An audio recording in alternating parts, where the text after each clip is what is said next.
Hi friends, ఈ వీడియోలో అయితే నేను మీకు అరటికాయ ఫ్రైని చూపిస్తున్నాను. అరటికాయ ఫ్రై ఎలా తయారు చేసుకోవాలో అయితే అందరికీ తెలుసు. మనం అరటికాయని కట్ చేసేటప్పుడు ఉప్పు నీళ్ళల్లో వేస్తాం కదా, కలర్ చేంజ్ అవ్వకుండా ఉండడానికి. మన గ్రాండ్ మదర్స్ అయితే మజ్జిగ నీళ్ళల్లో వేసేవాళ్ళంట. మజ్జిగ నీళ్ళల్లో వేసిన అరటికాయ ఉప్పులు కలర్ చేంజ్ అవ్వకుండా ఉంటాయంట. ఇది కూడా మంచి టిప్ అనమాట.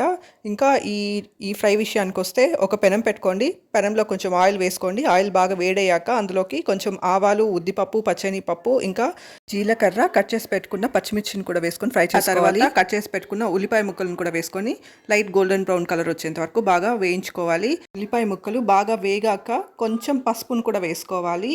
మరీ ఎక్కువగా వేసుకోవాల్సిన అవసరం లేదు, కొంచెం పసుపు వేసుకుంటే సరిపోతుంది. కరివేపాకును కూడా కొంచెం కడిగి వేసుకోండి, చాలా బాగుంటుంది అనమాట ఈ ఫ్రైలో. కరివేపాకును వేసి కొంచెం ఫ్రై చేశాక మనం ఆల్రెడీ ఉడికించి పెట్టుకున్న అరటికాయ ముక్కలను వేసుకొని ఫ్రై చేసుకోవాలి. ఉప్పుని చెక్ చేసుకోండి.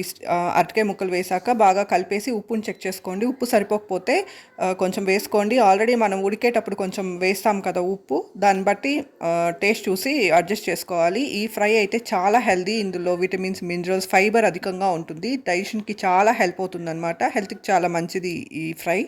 Thank you for watching my video. Please subscribe.